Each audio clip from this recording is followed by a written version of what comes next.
à quel point les outils disponibles dans Ableton Live 12 nous aident à créer, à composer de la musique, et est-ce que ça nous rend réellement plus efficace ou en tout cas plus créatif? Et bah c'est ce qu'on va essayer de voir dans la vidéo où je vais composer une musique en utilisant un maximum d'outils disponibles dans Ableton Live 12 et on va voir si on arrive à avoir des rendus intéressants. Je le rappelle que dans toutes les vidéos, mais si jamais vous avez par exemple la flemme de prendre des notes dans la vidéo, je vous ai fait une petite mind map qui résume tout ce qu'on voit dans les différentes vidéos. Le lien est dans la description et en plus si vous téléchargez la mind map, vous avez le droit à des petites vidéos supplémentaires, notamment une vidéo où je présente notamment mes 5 plugins Max for Live préférés.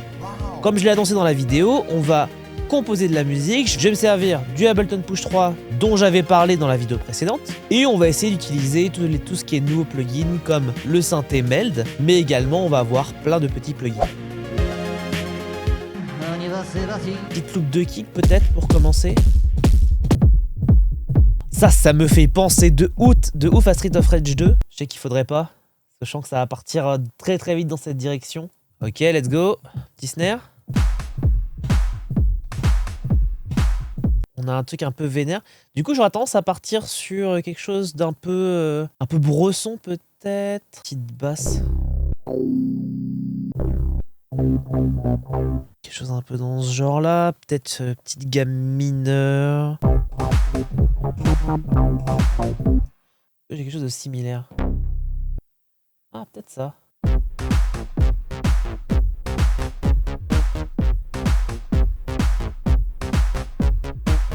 Ok, essayons de trouver un petit pad.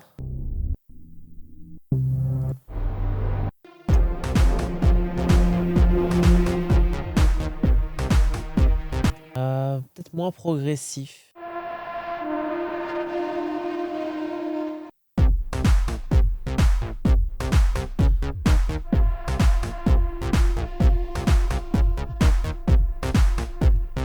Comme ça. Et on va créer un peu d'inattendu. Ensuite, next. Ok, ça je me le garde de côté. Je vais d'abord essayer de trouver la mélodie.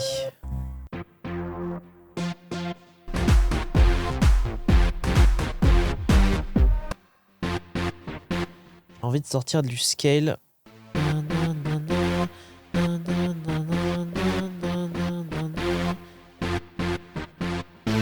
Ok, je pense que j'ai ma mélodie. Allez, on est parti là-dessus.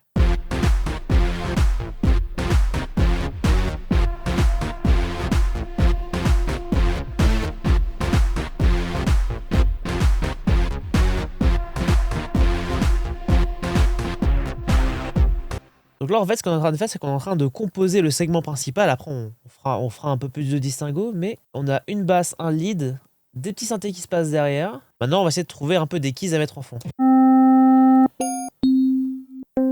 Et si on essaie de voir un peu ce qu'on peut trouver dans la partie un peu créative. On va essayer de voir ce qu'on peut trouver. Ticide. Wow.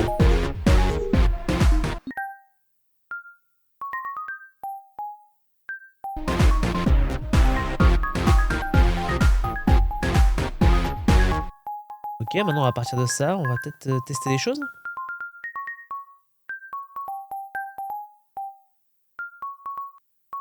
Peut-être changer d'instrument.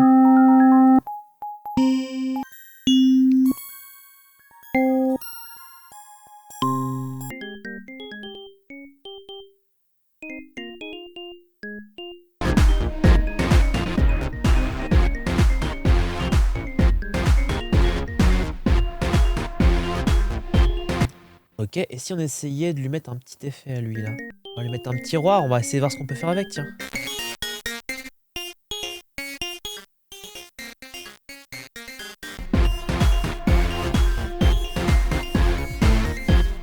En fait, j'aime bien l'idée de peut-être le garder de côté pour faire le segment plus calme en fait. Lead et puis... Ok, ça me semble bien. On va rajouter un petit synthé. Je vais prendre le synthé Meld que j'aime bien parce que je pense qu'il y a potentiel.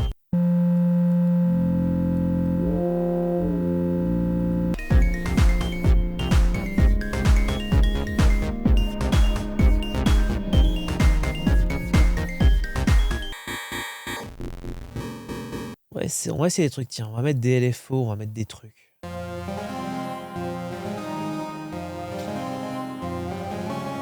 Ok, on est parti.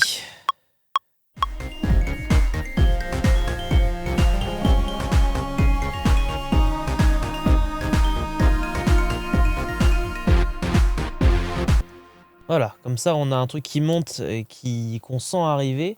Après on pourra toujours retravailler le sound design du synthé. Mettre une petite crash, hein. Je pense que ça peut être sympa. Est-ce qu'on a des crashs là-dedans?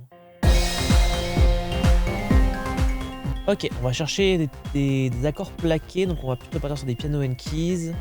On va chercher un truc un peu peut-être cinématique peut-être. Un truc un peu soft.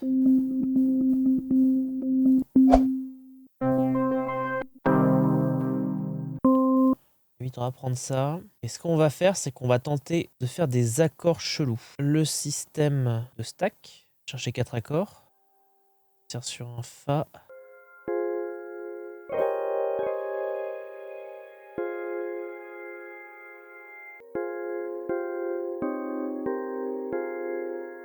Ça vite, on va l'appliquer comme ça. Je pars de ça.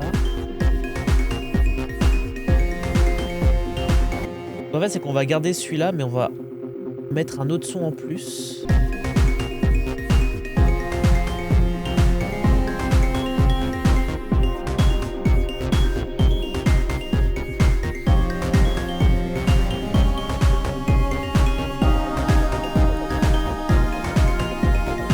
Donc là, on va construire un break qui va revenir sur le refrain. Ça me permettra de retomber sur mes pattes pour revenir sur le début de la boucle. Un drum rack, bien sûr, bien évidemment. Ça aurait été tellement plus simple. Alors, ce que je vais faire, je vais activer l'accent pour avoir la même intensité partout. On va tout synchroniser proprement et on va essayer de time warper le truc. Voir si on arrive à avoir cet effet d'accélération. Ah, en vrai, c'est pas inintéressant. On peut peut-être créer un petit pic d'accélération.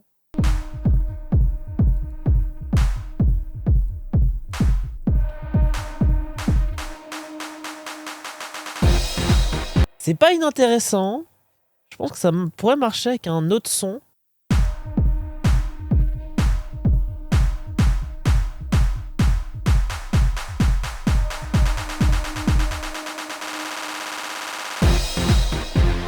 Parfait. C'est pas mal. Et on peut peut-être utiliser du coup le drum rack. Plutôt que pour le mettre sur un snare, on pourrait peut-être trouver un sample un peu intéressant. Peut-être ça.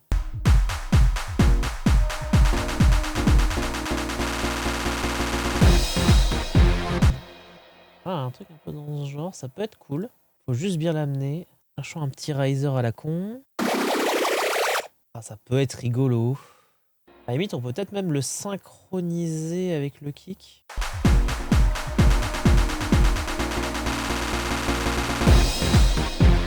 Ouais, bon, ça va. On va peut-être remplacer la crash par un truc un peu plus stylé, mais dans l'idée, on a un morceau pas si mal, fait en à peu près... Là, on est à peu près 40 minutes de compo à peu près, un truc comme ça. Et on a quand même un résultat plutôt sympa. J'ai essayé d'utiliser un maximum des fonctions avec ce que j'avais dans l'inspiration. Bien évidemment, faut pas tout utiliser non plus. J'ai quand même pu trouver des manières intéressantes d'utiliser. Allez, on se réécoute le morceau. Bien évidemment, c'est pas mixé. Et on pourra retravailler un peu le sound design, peaufiner un peu le truc. Là, c'est vraiment pure composition. On fera une autre vidéo sur la partie sound design et comment on peut designer un peu le son des différents synthés pour avoir un truc sympa. Et on aura une vidéo dédiée au mix pour vraiment travailler l'aspect... voilà. Quels sont les outils dans Ableton qu'on a pour pouvoir mixer tout ça proprement. Mais là, on est vraiment sur la pure compo, un peu de prémix, mais rien de bien fini. Là, pour le moment, on essaie juste de voir ce qu'on peut faire. Allez, on s'écoute ça.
Voilà à peu près ce qu'on peut faire en composition avec les nouveaux trucs d'Ableton, de la version 12 en tout cas. Je vous le rappelle une dernière fois, si jamais vous avez la flemme de prendre des notes, etc., j'ai mis la mind map que j'utilise et que j'ai utilisée pour prendre des notes quand j'ai composé un peu tout ça. Elle est dispo gratuitement dans la description, le premier lien dans la description, et en plus vous avez quelques vidéos gratuites qui apportent un peu de compléments et qui vous font découvrir des plugins vachement cool. Voilà.